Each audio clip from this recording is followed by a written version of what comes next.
As humans, we're hardwired to respond to stories.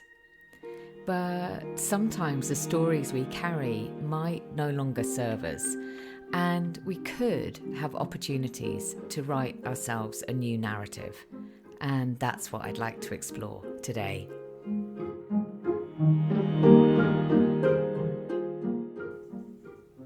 Welcome to the Henny Flynn podcast, the space for deepening self-awareness with profound self-compassion. I'm Henny. I write, coach, and speak about how exploring our inner world can transform how we experience our outer world, all founded on a bedrock of self-love. Settle in and listen and see where the episode takes you.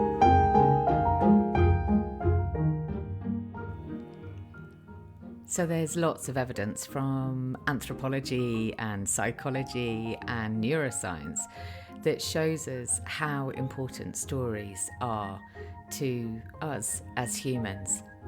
Before the written word, stories were how humans passed down critical information.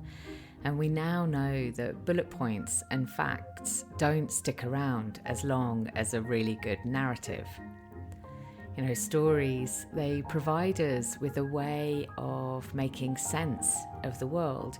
And neuroscience now shows us how the brain encodes memories in terms of narrative as the basis for building what's called causal chains. So if A happens, then B happens, then C happens. And we can remember that narrative. And so our brains can predict the future. And obviously that's an incredibly important and valuable skill that we have. Although sometimes we get it slightly wrong. I've talked about this in other episodes about how making assumptions can lead us astray.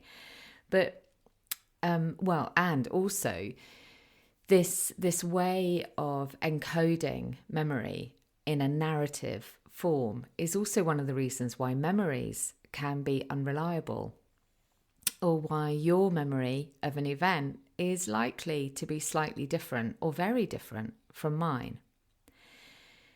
But all of this shows us how important stories are, both from the way that our brains are wired and also as a way of, as I said before, passing down this critical information and keeping us safe. So we all learn and gather stories along the way of our life, from our families, from our culture, from our community.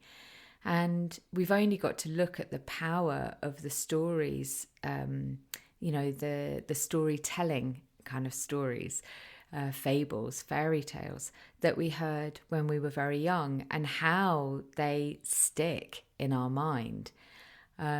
Whereas I suspect you can't really remember the things that you learnt in a maths lesson when you were 6 years old. You can probably remember a fairy tale that you heard then. And in fact, this whole theme of fairy tales is something that Jung was very, very interested in. And it's a really interesting thing, actually.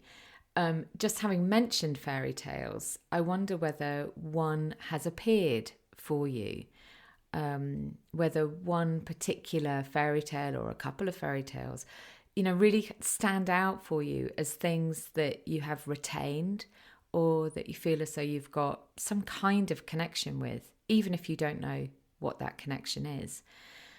And one of the things that Jung would do and Jungian therapists might do with their clients is to explore which fairy tale really stands out for you or for us, in order that we can then see, well, what is that fairy tale? What is that narrative, that story telling us about the way that we're experiencing the world? And what can we learn about maybe some beliefs, some behaviours that might be being reflected in that fairy tale, almost like a mirror showing us something that's important for us to see.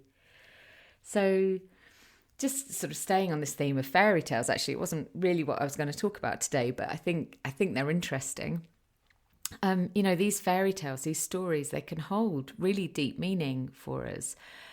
And they can help explain things that we might find difficult to understand about how we're responding to our experience of the world.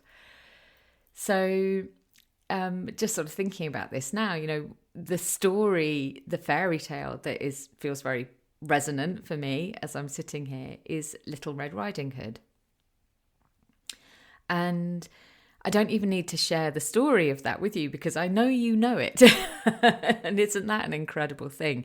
Here we are listening from countries all around the world, but many of us will have a version of that story from our own culture. And there are many layers here to why that story of Little Red Riding Hood resonates for me. But on one relatively simple level, I recognise that it's a mirror for something that happened when I was a child. I was out riding my bike. It was the 70s. Things were much freer then, and children were able to go off on little mini adventures on their own. And I was out riding my bike along a path that I knew really well. My mother knew exactly where I was going, and I crossed a field that I was very used to crossing, but this time there was a huge black horse in the field and it came racing at me. I was terrified, dropped my bike and ran as fast as I could to the nearest gate, clambered over it, and then wasn't able to climb back because the horse would not go. And I could see my bike in the middle of the field and I could see the path that I was meant to be on. But I climbed over the wrong gate and I was in a part of the fens where I grew up that I was unfamiliar with. And I kept walking because I didn't know what else to do. I think I was probably about 7. And climbed over ditches, scrambled through hedges, getting more and more lost and more upset, of course, realising that I was further and further away from what I knew. And amazingly, I then came across a traveller community. There were a number of them within the fens when I was growing up. And one of the men saw how upset I was, and obviously could see I was muddy and cut and crying, and kindly helped to show me the way home. And for years, this story was just a memory, was just part of, my childhood, and I would occasionally recount it and, didn't really think much of it. Until I then understood that the experience of getting lost had left a lasting impression and a deep fear. And that fear in relation to the story of Red Riding Hood came to a fear of being eaten by the wolf or the fear of being hurt by the horse. And for many, many years, I was really frightened of getting lost. So if we went out for a walk in unfamiliar kind of open landscape or, through woods or whatever, the minute I sensed that we didn't know our way, even if we had a map, even if there was a clear path, if I sensed that we didn't know our way or someone wasn't completely certain about which way to go, I would get very anxious. Now, most of the time I would hide it, but that was obviously very agitating for me. But it also, it caused lots of arguments with my husband because I wasn't so good at hiding it from him, and I get really anxious. Understanding that experience through the lens of that story, I also saw that actually I did make it home, that the wolf didn't get me, that I was resilient, that people were kind. The man from the traveller community representing the woodsman in the story of Red Riding Hood, and that ultimately I was safe. And recognizing this has utterly transformed how I feel about walking in places that I don't know, about the sensation of being lost, recognizing that really I'm rarely lost. I just need to find my way. And that's a very different mindset. And in fact, there's some lovely books about getting lost, and about the mindset and the psychology of being lost.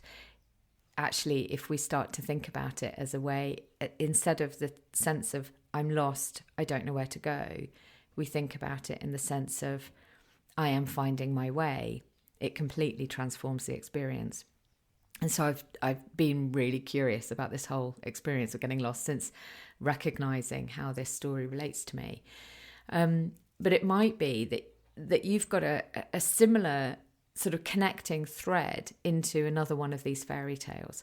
And hopefully just sort of sharing that can illustrate how these stories, these sort of very old traditional stories, can have some kind of mirror onto our own life and can help us see some of where or why we're holding a certain belief or holding a certain fear. And so, or something more positive as well. It could also show us something more positive. And of course, we can also think of stories in a more abstract way. So as sort of containers for the beliefs, the rules, the ways of being that we've adopted, adapted, or inherited by our caregivers, or were made to carry by our caregivers. Generally speaking, as expressions of love, as ways to keep us safe. So we can see these, just sort of clarify that, we can see these stories, like I said, as a container that holds something that, generally speaking, is designed to keep us safe. But crucially, they may not be our story. So recognizing that some of the stories we carry might actually belong to others can be incredibly liberating. So an example of this for me relates to money. Now, money is something that many of us have highly complex and paradoxical thoughts about, so we can hold two equal and opposing thoughts about something is really sort of what a paradox is. So in relation to money, we might know that we need it to live, but feel shame about wanting it. Or we might have plenty of money, but worry there's not going to be enough. Or we might always be intending to save, but find ourselves spending every penny we have.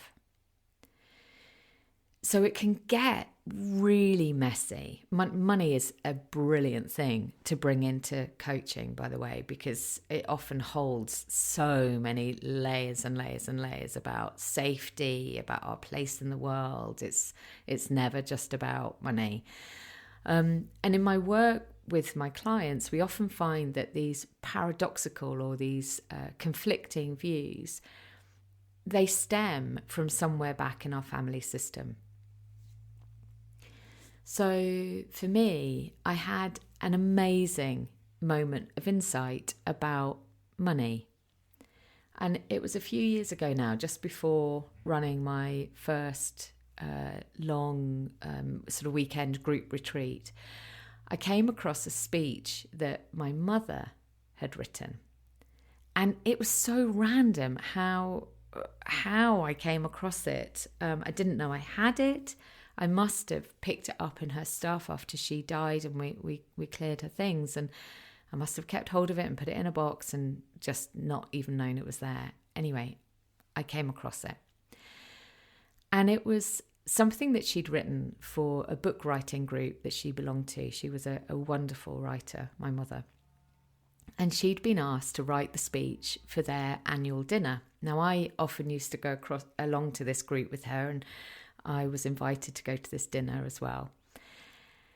And she chose to write this speech as a series of life lessons for me. And she opens the speech by saying that she hopes that everyone will indulge her, because it was the only time she could guarantee her 15-year-old daughter would sit and listen politely. And it is beautiful, and it is immensely moving, and it gave me so much insight into my mother and into the way that I was mothered. And buried within it were 2 lines. Money is the root of all evil, and it's awful when you don't have enough money. Now, reading it, I suddenly understood where my conflict had come from, the conflict about money that I'd been carrying for decades, all of my life. Her father, my grandfather, was a lay preacher. And so that religious overtone of money is the root of all evil, I could see that had come from him. And that really resonates with what I know of him. And he'd also come from a family where money was a very complex topic. And I also knew that my parents had had times in their lives when money was extremely scarce, and caring for 4 children was extremely difficult for them. So that story that it's awful when you don't have enough money, I could see where that story came from too. And therefore I could see that these 2 views, these 2 conflicting views, were both hers. Now, recognizing this, reading this speech and recognizing where these stories about money came from, gave me the opportunity and the space to work out my own story about money.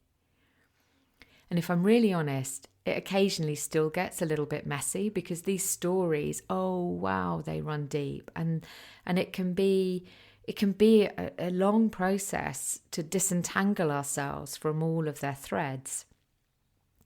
But at least now I know when I'm straying into her story, and when I'm straying away from the story that I'm choosing to write for myself.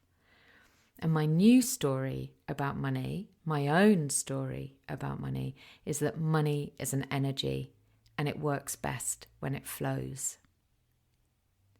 And that for me feels so much truer, and it feels so much healthier for me too, which doesn't mean that I'm judging the stories that my mum carried, or I'm judging her for handing those stories on to me. She was doing that because she believed that was the best way to help me, to keep me safe, and to to inform the way that I grew up into an adult. And so the question then becomes, how do we take control of the narrative? When we start to see that some of the stories that we're carrying don't serve us, or don't serve us anymore. Those 2 beliefs about money, they served me. I'm absolutely sure they have served me. But when I came to that point of recognizing that I had an opportunity to rewrite the story, well, then it was because I was in a place where they were no longer serving me. And so I took that opportunity. So how do we take control of the narrative? How do we rewrite our stories? Well, first of all, it's really useful to understand where your stories are coming from. Looking back across your family system, and that's the people that you are related to, and the family that you were born into, and the family that you were raised in, whatever that might mean for you. So looking back across your family system, not just the first layer of your parents or your immediate caregivers, but seeing what you can see or interpret from the next layer of grandparents or the next layer of caregivers and beyond into great grandparents or that next layer of caregivers, whatever your family system looks like. Now, I've had clients who've suddenly understood something about themselves through this lens of their distant relatives. I'm going to share a couple of stories with you. I have changed the details, so these don't relate to specific clients, but they are accurate reflections of things that I've heard during sessions with me. So one example is of grandparents who were threatened for their beliefs, leading to the story of I must never bring attention to myself. A story that influenced adolescence, childhood, and on into adult life. Another example is a great-grandmother who lost both her parents at a very young age and who became emotionally distant to protect her own children from ever feeling that same devastating loss. And that led to the same parenting style being repeated down the family line and ultimately to the story of I am unlovable. Now we can see why these stories began as expressions of love. And even when the lived experience might be one of love being withheld, it can still be an expression of love. It can still be a way of a parent protecting themselves and their children. But these can then become outdated. And because we don't understand their source on a deep level, we believe it must still be true.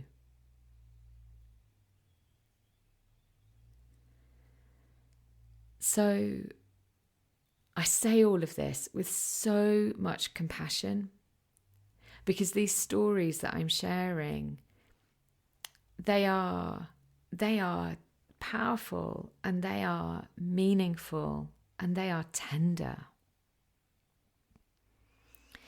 And this is work that we undertake with deep care and with deep compassion in order to understand, to be able to see the root of them, and to always remember to respond to what we see with profound compassion. And that's really the second part. So first of all, it's about understanding where our stories are coming from to the degree that we can.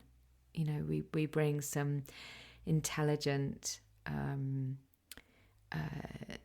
perspective onto this, and we just see what evidence do we have, what can we infer, what feels like it makes sense to see where the stories are coming from. And then secondly, we respond to what we see with profound compassion and profound self-compassion too. So most people, most of the time, are mostly doing their best with the resources that they have to hand. And even though we might feel angry or irritated or exasperated at what we see, noticing those feelings within yourself with self-compassion and saying, yes, I understand why this feeling is here.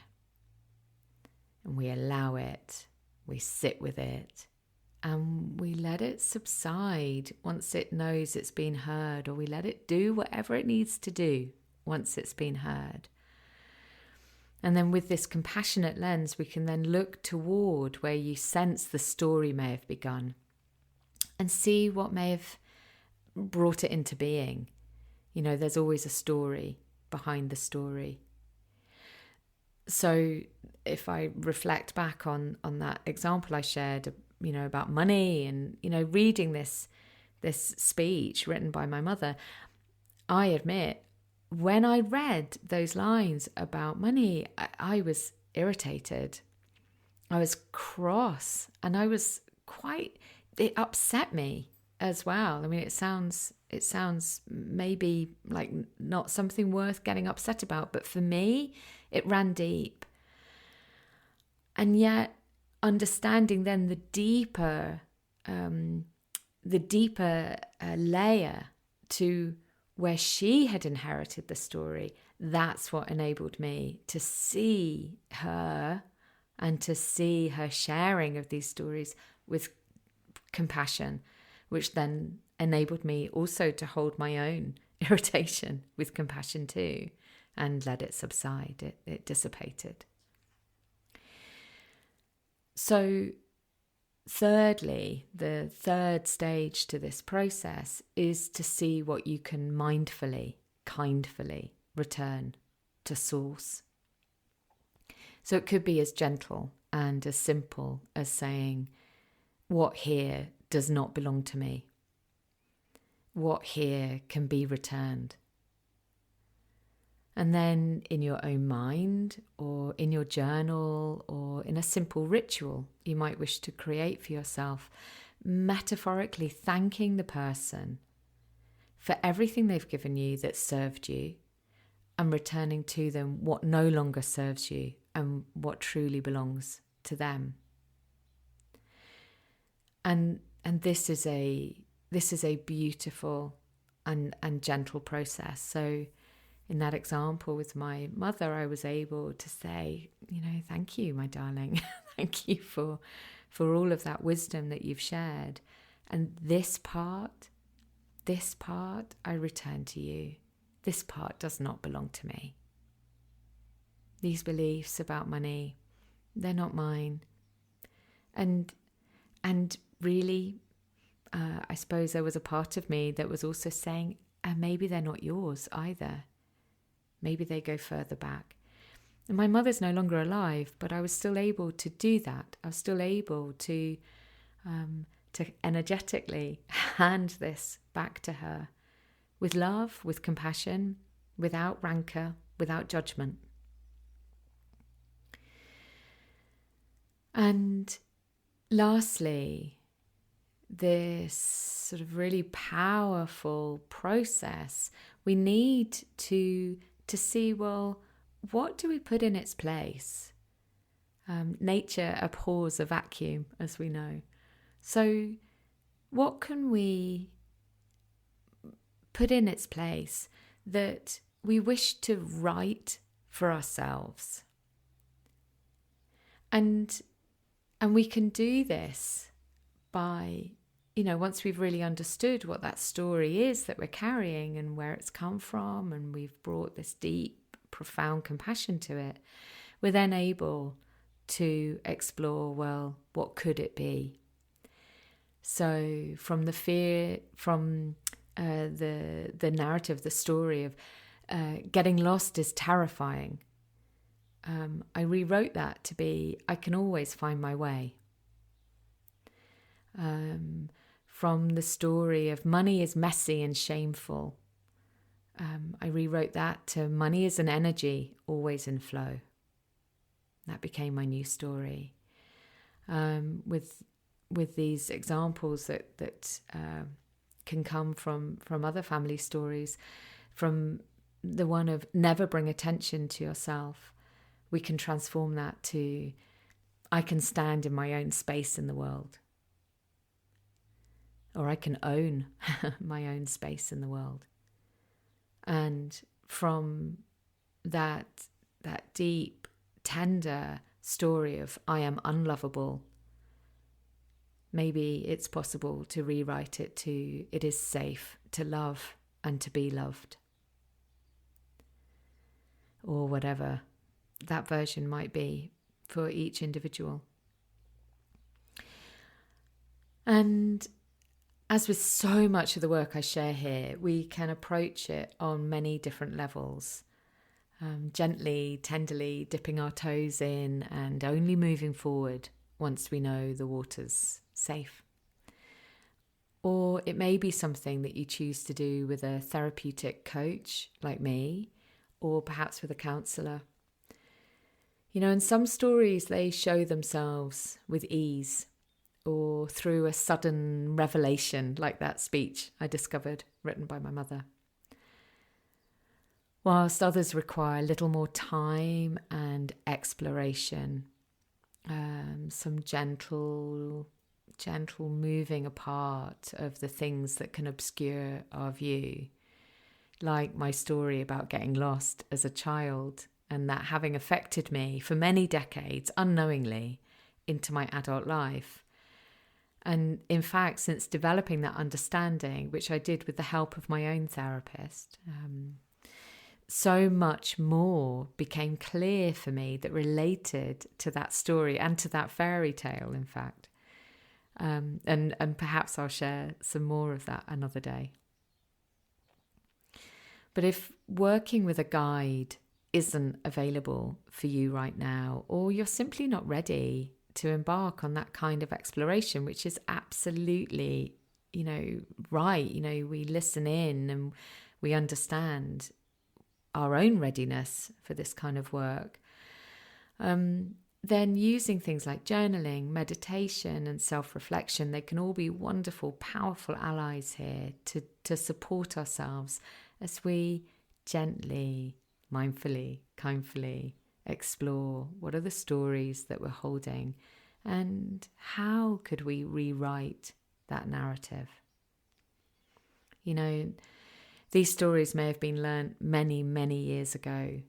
And so the process of disentangling them can take time, and respect that, just as you respect their sources and just as you deeply respect your whole self. So I really hope that something in here has supported you in some way. Maybe it's shone a light on something that was glinting at you in the dark, in the distance, and it's helped you see something a little more clearly. Maybe it has sparked a thought that perhaps you are ready to do this work, and if that is the case, then of course I would be honoured to work with you. And you can just go to hennyflynn.co.uk. You'll see on my website there's a link, and you can book in to have a chat with me and just to see how would it be to work together. And maybe it's prompted a kind of an awakening. This sort of we have these gorgeous moments sometimes where a light goes on inside us, and we go, oh, I see. Maybe that's not mine. Maybe that doesn't belong to me. And maybe I've got an opportunity here to rewrite one of the stories that I'm carrying. Okay, my darlings. As ever, what a privilege to have been here with you today and to feel your presence with me. And I send you a hug and a wave.